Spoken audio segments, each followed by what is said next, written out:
Shoot to grill, aim to chill. Too many cold ones, I need an Advil, yeah. Shoot to grill, I can't kill. So don't bring me nothing that's got chlorophyll, yeah.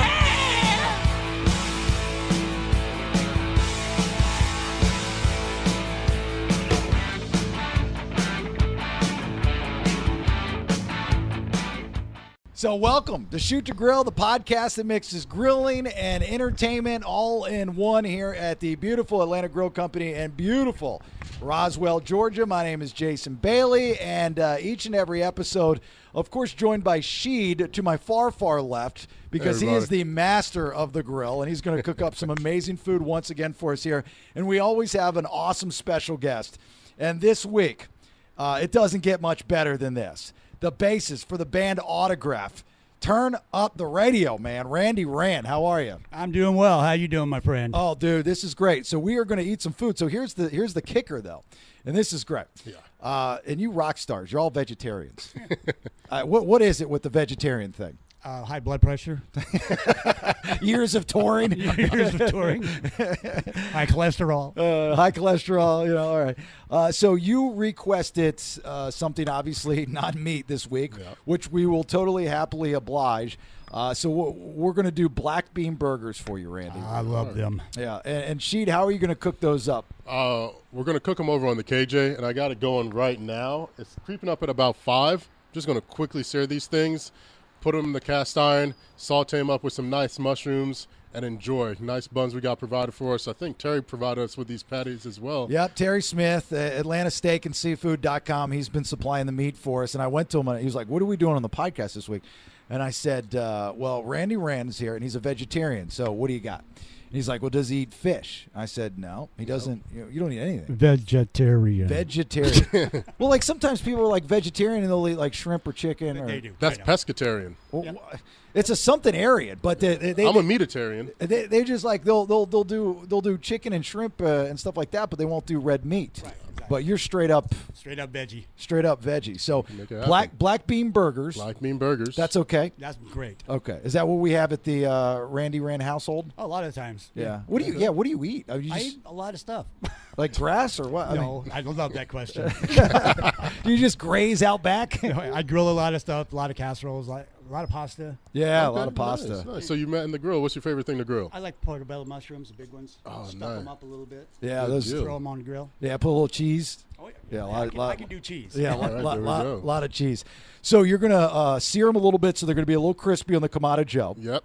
And you got it. You said about 500. 500. Okay, that's and hot. Then it is. It's pretty hot. I'm going to go ahead and then put them in the cast iron, saute them out, make sure they're nice and juicy on the inside. Just because they're black bean doesn't mean we can't have some fun with it. Oh, of course not. I'm not just going to put them on 30 and be on my way. That's just not how we do things. So just out of curiosity, like if a lot of people are grilling burgers, and I know that we cook on the Kamado Joe a lot. It's one of our preferences as far as I got one at the house, and I have to say this on all the episodes is because here at the Atlanta Grill Company they've got they've got the Yoder, they've got the pellet grills, they've got the Napoleon, which is the propane back there, and it's all well and good. But if you're cooking up meat patties, do you do that differently than maybe a black bean burger? I approach it the same way. I'm actually going to season it the same way, too. I'm using the American Prime rub that I have here, which is what I put on my burgers, my brisket, and today, black bean burgers as well.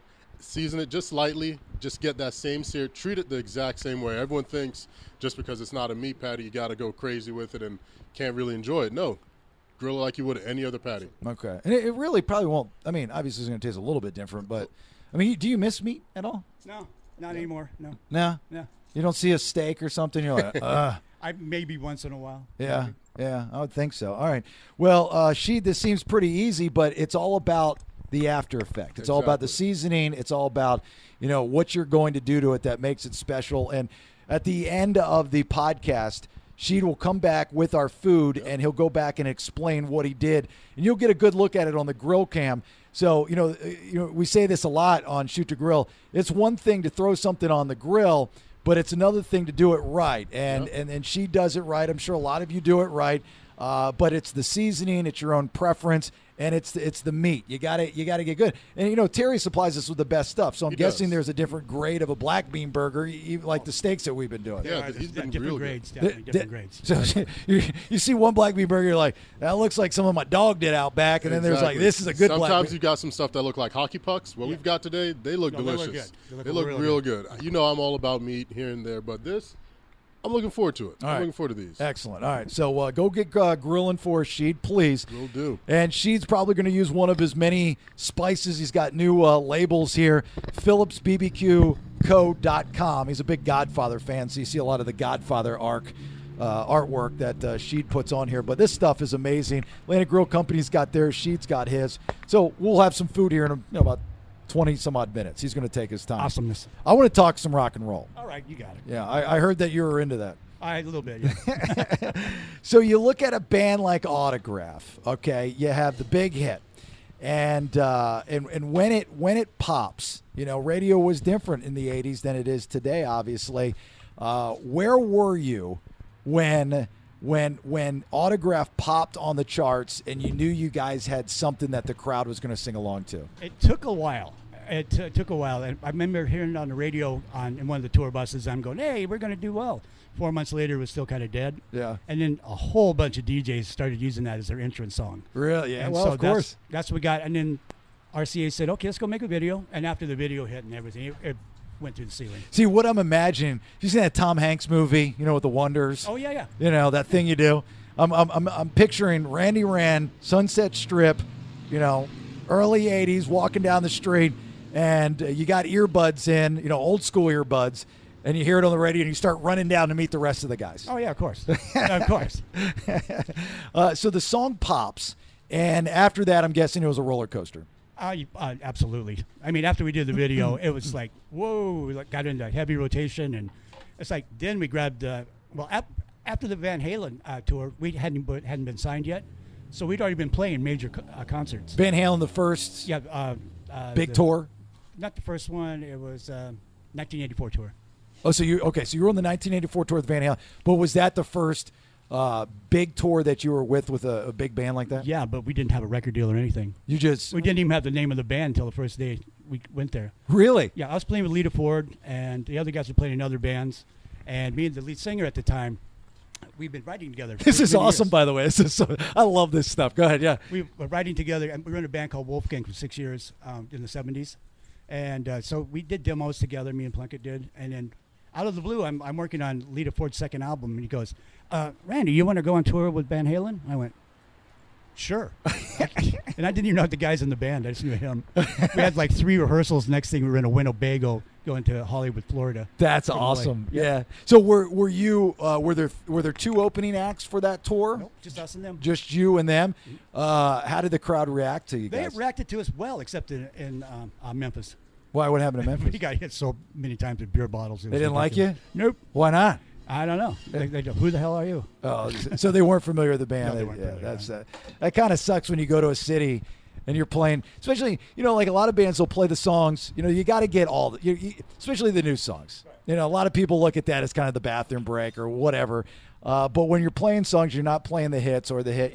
They boo, that kind of stuff. You're in front of 14,000 people and no one knows who you are. So if there's a cattle, the cattle will go. What's the formula to that? You're playing in front of a dead crowd, and they're just looking at you. You're up on stage playing bass. You're doing what you do. Every night's a show. Every city's a city. How do you get a dead crowd to react to you? You just have to keep working them. That's all. It's like they actually went there to have fun. So if you start getting mad at them, you're going to get hurt. So because they're there to have fun. They spent their good money to come see us. Yeah. We had T-shirts at least. See, that's the thing. Like, fans sometimes don't realize that the act on stage, as big as they might be, and with a big radio hit, you guys are probably more afraid of the fans than the fans are of you. It's a blur. I can't remember if I was ever afraid of them or they were afraid of us. And what I mean by afraid, like afraid of the reaction, like you were there to entertain and you want to entertain, and then if things kind of start going south, you're like, oh my God, what's wrong? What do I got to do? I played enough clubs to know how to get out of that one. Did you ever have any bad run-ins with a fan, throw something at you? Yeah, sure. I've had guys take swings at me because my girlfriend likes you. I'm going to beat you up. Really? Yeah. One in particular you remember? It was a bar fight, yeah. Where at? What city? Where was he? Minneapolis. Year? Do you remember the year? Probably 1980. Are you playing in this bar? Yeah, I'm playing at a bar in a band called The Lawyers at the time. So, yeah. And he's just really mad. He's about your size. Yeah. And I'm my size. Uh-huh. And I'm So not. he was a jacked dude. He Yeah, was right. pissed off. I could see he had so much Jack Daniels in him. I could smell it coming toward me. And you saw the heat, the hate. Yeah, and I'm going, if I kick him and run, maybe. No, I took a swing at him like an idiot, and he beat the crap out of me. Who pulled him off? Security? Yeah, security pulled him off. Yeah. In those days, no internet. No, it didn't make TMZ or any of that kind of stuff. Thank God. Yeah. Thank God they didn't have all that stuff back then.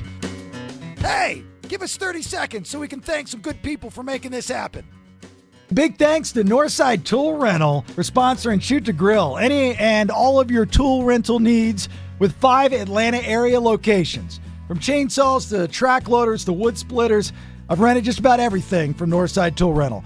Check them out online, northsidetoolrental.com. Thanks, guys. See, that wasn't bad. Now back to the Shoot to Grill podcast. So, and Autograph's still touring today, Yes. And the Sunset Strip scene, which you guys were a huge part of, you're playing on the Strip with bands like, Motley Crue? Quiet Riot, Van Halen then, before they were even big. Uh-huh. It's like a lot of that's why we got the Van Halen tour, because they were our friends. So when you're in these different clubs before, like as a fan, we just think, well, these guys, they get big and they tour and they make all this money and stuff, but you got to start somewhere. Yeah, And you were there with a lot of these bands as they were there with you from the very beginning. Some of these bands like the Van Halens, the Motley Crues, and the Quiet Rides, do you remember seeing them for the first time before they were a named act? Oh, absolutely. They opened up for us a lot of times too, and we opened up for them. Yeah. Did you know that they had talent? Oh God, yeah. You could tell because there's so many bands, Mhm. and you could see most of them weren't that good, but the ones that were good, you knew. When the first time I saw Randy Rhoads, or first time I saw Eddie, it's just like you go, whoa. What is it? They're just a different sound and talent, and the way they just explode the place. What about for Autograph? Who was the band or the act, and for you, Randy, that came up and said, yeah, you're a hell of a bassist, and that's a hell of a band? It was actually RCA. It was a record rep. Yeah, the record route. I was doing Autograph because I wanted to go play with some guys, because I've been playing with Lita. Not to say that's bad. It's just No, that's I awesome. felt like playing, Yeah. boy music. Right. And we felt there was something good going there, but honestly, we weren't going to be a band. We just thought it'd be really fun to go play with Van Halen. That was the whole story Yeah. behind Autograph? Yeah, it's like I said, I only met most of these guys like 4 days before we got on the road. Wow, really? Mm-hmm. So, we were rehearsing in the back of the Winnebago. and then you go out on tour and it pops. First show was 14,000 people in Hollywood, Florida. So it wasn't like a joke. It was just like, hey, look, we get to collect a paycheck and go Yeah. out and meet Van Halen and hang out and play with Van Halen. Yeah. And you knew the guys. Yeah, we knew the guys really well. Yeah. We grew up together more or less. How was that tour for you? It was all right. I mean, did you get sucked in? I mean, was that your introduction to the diehard rock star lifestyle? Oh, I'd already been with Lita. I've been playing in Europe for a while, so I was already there. Did they party pretty hard, Van Halen? Yeah. Yeah. Who's the hardest partier in Van Halen? Alex. Really? Mm-hmm. Yeah. I would have said Eddie. Yeah, he's second. Yeah. David Lee Roth, not so much? Not so much. No, he's a pot smoker. Yeah. He looks like he always kind of tried to. Well, he worked out a lot, and he did all that stuff. He had personal trainers and stuff. So after Van Halen, that tour, you guys, next act you got on the road with would be who? Motley Crue. Motley Crue. Theater of Pain. Their album was coming up, and Turn Up the Radio was already established hit, so it was a good mix-up. Yeah, and if you look at like Turn Up the Radio and some of the Motley Crue and that sound, they complement each other. Yeah, they did. We had a really good tour with them. Yeah. They kept extending the dates on us. It was fun. So if anybody's seen The Dirt or read the book The Dirt, the Theater of the Pain tour, I'm surprised they didn't even put you guys in They that. didn't put any of the bands, like Black and Blue opened up for a lot too, and Y&T opened up for them too. Yeah. You didn't hear of any other bands. So those things that happened in The Dirt, you guys were there, you saw it live, Oh, yeah. all true? All true. We're talking girls in the room doing weird stuff all over the time. Absolutely. If All you want the to call that weird, but No, well, yeah. for people that have never experienced it, yeah, that's probably maybe not weird, but just one of those things that you dream of maybe at night. So that tour better with Motley Crue, not only on stage, the crowd, the touring, but the partying better than Van Halen? Oh, it was, that was like going, okay, I can die now because this is fun. I got the platinum album coming up. I got the hit. I got to play with my buddies. I mean, I knew Nicky since he was Frankie, and so it was really fun to have them coming up too. We're coming up, and it was a blast. Were you guys in autographs sleeping with each other's girlfriends like Motley Crue was? We knew better. Yeah, that's weird. It's stupid. Yeah, that was. I mean, again, going back to the dirt, but that's like totally breaking the bro code. Well, it was really fun to see Heather Locklear drunk all the time. It was kind of a blast. Well, really, yeah. Well, it's funny because when the rock stars are dating these girls, these celebrities, again, from a fan standpoint, you're like, oh my God, it's Heather Locklear or Pamela Anderson or whoever it may be, but to you guys, it's just another chick. But we like to say we're from L.A., so it's like everyone was a star. Yeah, seems like. After Motley Crue, then what happens with Autograph? We got a second album out. It did okay. Yeah, and then we went on tour with Heart. Yeah. Wow, that's cool. One too. of their big hits. Yeah, and that was another really good tour. Yeah, how were they? Great. Different vibe. A different vibe completely. Very very cool. Yeah, very and cool. That year would have been what? 85 or 6, I think. 85 or 6. So that's still the peak of the hair band glam rock genre. Exactly. So we're still in that wheelhouse. Mm-hmm. And then after the Heart tour, I'm guessing late 80s things start to change. Well, yeah, we started. Actually, we were playing smaller venues with Aerosmith and Dio, and we were working on our third album, which I loved the most because of Andy Johns, the producer, who produced everybody on the planet. And still my favorite album, Loud and Clear. But it started going down and down and down. The crowds were not, even for Dio, there was hardly anybody there. Well, and that probably is not, like you said, that's your favorite album. Mm-hmm. To you, musically, best album. Mm-hmm. Yeah. But to the fans, the first album. It was always, well, not only just the first album, but to the fans, the landscape of music was changing, and so was the demographic. The people that were going to see Autograph are now probably having families, and they don't have time to go out. And True. And then now Guns N' Roses and grunge starts to come into play. Absolutely. And when did you see that storm coming? I saw it right after RCA really wanted to drop us. Uh-huh. And they were dropping everybody that I thought was good. I went, uh-oh, here it comes. Yeah. Was it because of that? Yeah, that started the downhill all the way down. And because they had to find the next Pearl Jam or Nirvana. Right, it's exactly what they were. And then everyone that we knew was out of the business. All the guys, the A&R guys and stuff, they were gone. Were they gone because they were just done with the touring, they got their fill, or were they done because they're like, we can't compete with this? Those guys got fired worse than bass players do. Why'd they get fired? Just because they're not bringing in the $1 million acts. Oh, I got you. Yeah. It's like, our guy was really cool because it's like Mr. Mystery had, and us, and a couple others that were hit real big. Yeah. And then he got fired. Yeah. So do you remember when you started to see the music landscape change? Like when it hit you? Again, going back to the dirt, I think one of the best things in that doc on Netflix about Motley Crue is at the end, and it was right after the Dr. Feelgood tour, and they go in, and that's when Vince quits the band and whatnot. But on the side of the recording studio, they have the Pearl Jam, one album cover. Right. And I thought that was so symbolic. It was very symbolic. It was the best as far as cinematography. That was the best shot in the entire thing because I thought it spoke volumes.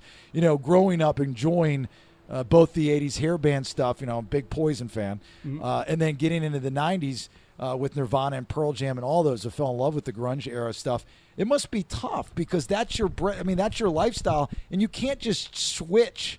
No, the type of music. If you are dedicated to your music, you can't just go from that to grunge. No, and no one would let you. They wouldn't because you're the old school. Now they want the new school. Right. Yeah. You can't go out there and join a band and it's like, oh, here's Randy Rand from Autograph, and now he's in Screaming Trees. Right, and it never works. Nobody would believe you. Nope. Nobody believes you. Yeah. Was that a hit to a lot of the guys? Yeah, a lot of the guys. A lot of the guys quit the business about that time anyway. Yeah. Well, wasn't that one of the things with Motley Crue? They wanted to change their sound. Nicky wanted to try to go grunge, right? Yeah. Yeah. Tried. It didn't work out very well. That's when Vince left. John Corabi comes in and stuff. I love John. John is one of the coolest guys on the planet. Yeah, we've had him on the radio show. He's a very nice guy. Very nice guy. I mean, takes it all in stride. He does. Yeah, kind of like Gary Sharon. He's like, look, I got offered a gig. I had to take it. Who wouldn't take being the lead singer of Van Halen? Exactly. Just like who wouldn't take the lead singer of being in Motley Crue? Exactly. Right. Exactly. So during that time, for you as a musician, what are you doing? I'm learning how to do another craft because I was a musician all my life. Out of high school, I got my first record deal, and I went on from then. So from like 72 to 88, that's all I did. Wow. So you had no gigs. You had no job. I had no idea what I was going to do. You were an out-of-work musician. Absolutely. With hit albums, toured the world, made, I'm sure, a good amount of money. You did okay. A celebrity, namesake, well-respected in the business. Mm-hmm. And then because of the music landscape changing, you are now out of work. That's crazy. I'm old school, dude. But that's crazy. I mean, you still see people like, go back even before your time in the 60s and in the 50s that were able to survive. But even a lot of those guys, I guess you could say the same thing when the music changed, when disco went out, which, God, I hated disco. But when the disco went out, not that I was around for it, but when the disco went out, and a different type of rock came in, those guys were out of work too. I know. Of course they were. You see them working at Home Depot or something. Yeah, there's a lot of musicians I know that had to do those jobs. Or Wow. actually be a bartender or, because like going, I don't know what to do. That's a shot to the ego. It is a shot to the ego. Hey, give us 30 seconds so we can thank some good people for making this happen. A big thanks to Jarrett with Oxendine Law Firm, oxlawfirm.com. What does Jarrett do? Well, Jarrett will take care of any divorce that you might be thinking about having.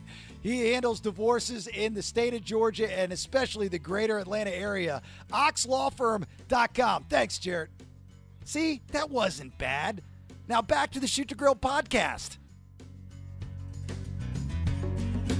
Biggest named rock star that had to take a normal job that you can think of off the top of your head. I'm trying to think. Like somebody walk into a 7-Eleven and say, "Oh my God, that's the lead singer for." I think it was Ricky Rocket doing his billboard stuff. What do you mean? What was he He doing? used to build billboards. Ricky Rocket from Poison, the drummer. Yeah. I never knew that. Because he was the same way. He's like, when Poison went down, those guys didn't know what to do. Yeah. That's why Brett went on his own. Yeah. He said, I can be a star. Yeah. Well, and it's Pete, his guitarist now, is a buddy of mine, and those guys do a great job. But it's a lot of bands you're looking for the lead singer. A lot of times, bassists always get screwed. It's like you can get away. So, yeah, I know musically it's a different sound. This is not disrespectful, but, as far as the public eye, it's like just as long as you have the lead singer. Motley Crue is nothing without Vince Neil, even though all three are extremely talented. Guns N' Roses, Axl learned his lesson when he goes out, and I love DJ Ashba, but, people are waiting for Slash because Slash has got that specific sound to his guitar. Yep, sure does. Vince Neil on his own, not so good. I know. We've seen him a few times. And then there's bands like Queensryche, for example. You got to have Jeff Tate. You got to have Jeff Tate. Even though the new singer is really close, it's still not Jeff. It's not Jeff. It's just there's something about it. So what did you end up doing when you were out of work? Leather work. What's that, leather work? Yeah, leather work. You're doing make guitar straps and belts and wristbands and Indian jewelry. Well, okay, and this is great. This is beautiful stuff. So what's the day? You remember the day where you woke up and you said, "All right, I got to do something else, and I'm going to be a leatherman." Yeah, my next door neighbor had the shop, and he was building his guitar straps and Nicky guitar straps, and all the guys at Warrant guitar straps. Uh-huh. And we kind of became friends, and he just said, "You want to come over and learn how to do this stuff?" And I went, "Yeah." So I was out of the business for about a month, and then I went and started doing that. Then I started doing really well in the leather business. Wow, are you still selling? Not anymore. I'm done with it. Yeah? My hands are too beat up. They're too beat up. But you're back out on the road. See, everything comes full circle. It sure does. And I'm enjoying the heck out of it. I'm sure you are. So Autograph back out on the road now.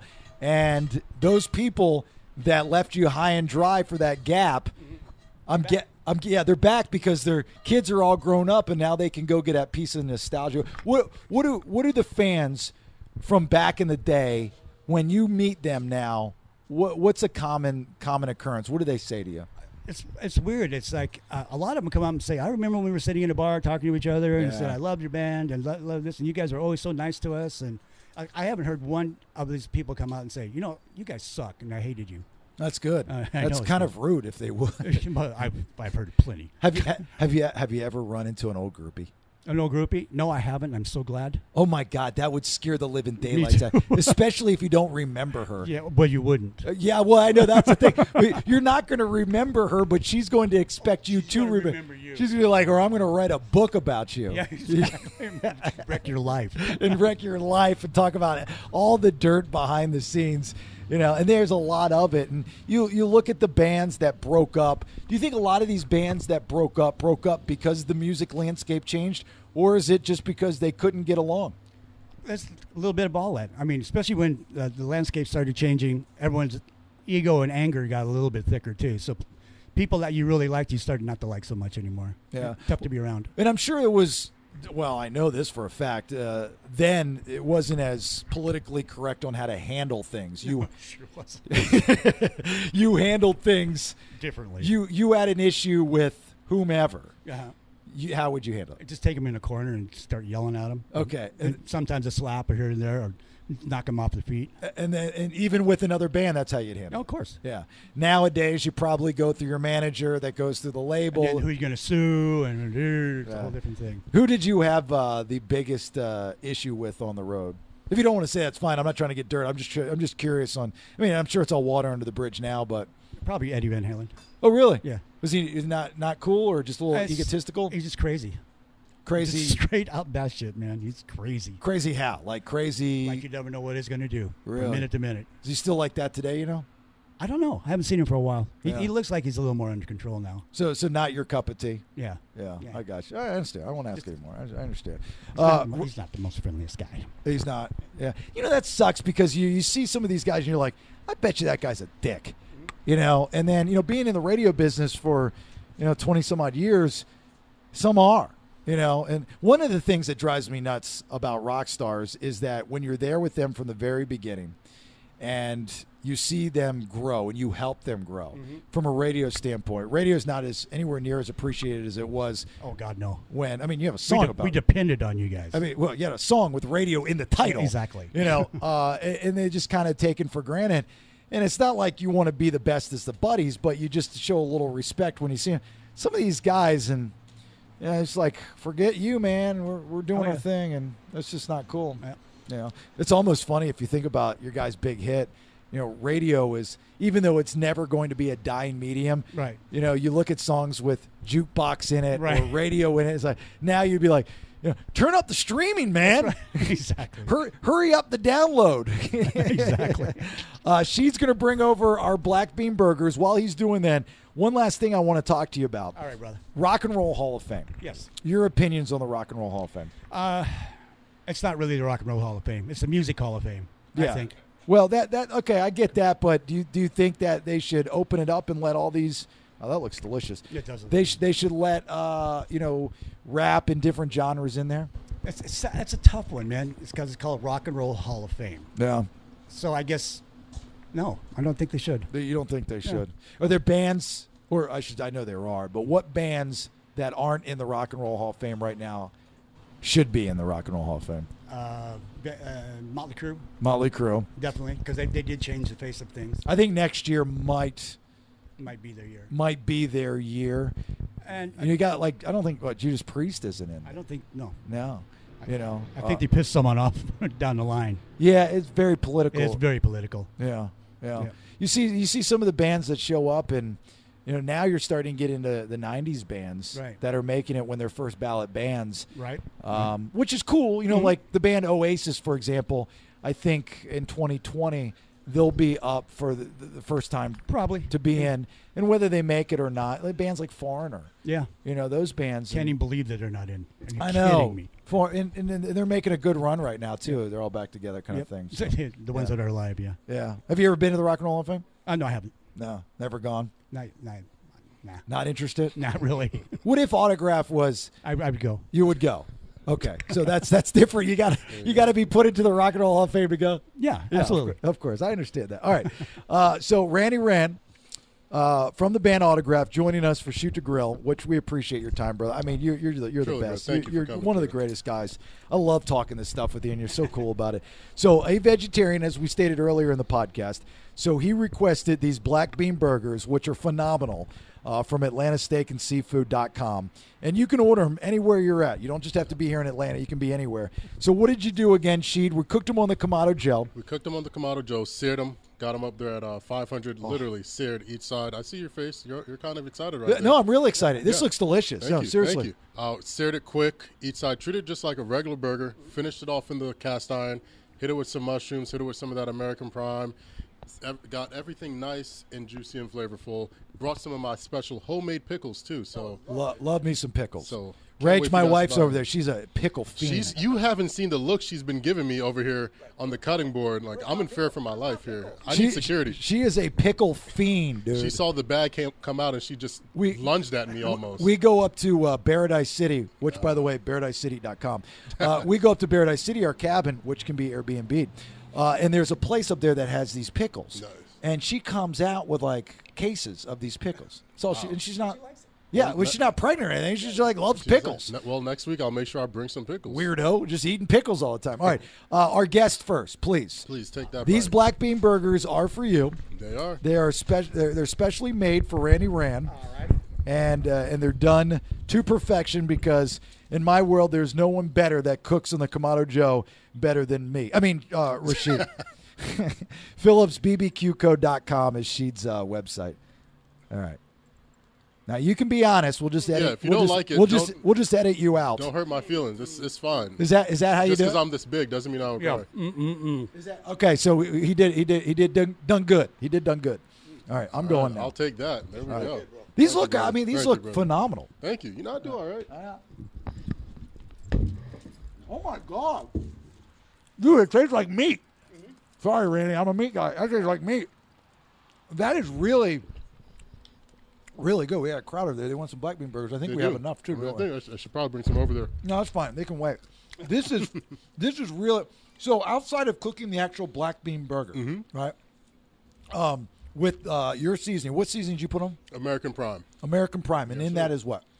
A little smoked peppercorn, some smoked God. pink Himalayan salt, and some more fun stuff that I make at home. All right, so you want me to invite you over to my house and have Sheed cook for us, Randy? Yeah, I know. I'm all about it. Randy's mic is down. He's just going to town on the black bean burger. The interview's over. We're just going to hear Yeah, for the rest of it. this is phenomenal. And then everything extra, the pickles. I know you probably have onions on yours, I think, right? Yeah.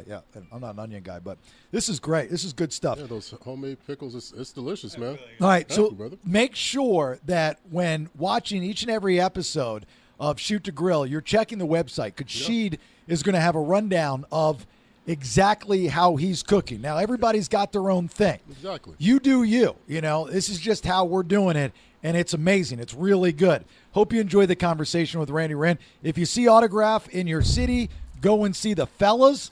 Go say, hey, Randy, I saw you on Shoot to Grill. It was phenomenal. You're a great guy. Don't beat up Eddie Van Halen and don't get in any more bar fights because we love you and we don't want anything to happen to you. I'm too old for bar fights.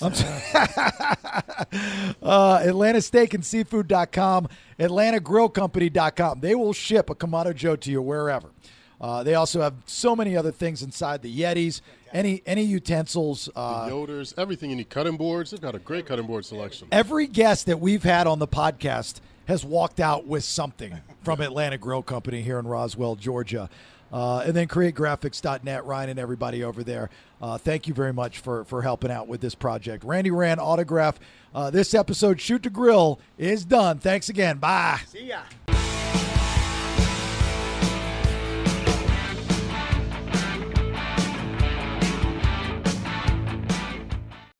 Live rebelliously, drink responsibly with Bedlam Vodka. I tell you, they are the best at what they do. I am in love with Bedlam Vodka. Goes down smooth, has consistency. Demand your Bedlam Vodka, and we appreciate Bedlam Vodka for sponsoring the Shoot to Grill podcast. BedlamVodka.com. Thanks to CreateGraphics.net for all the signage and the shirts that they supply for us here on the Shoot to Grill podcast. Now, are you in need of some signage or shirts or maybe something for your company, you don't have to be here in Atlanta where we do the podcast to get hooked up with creategraphics.net.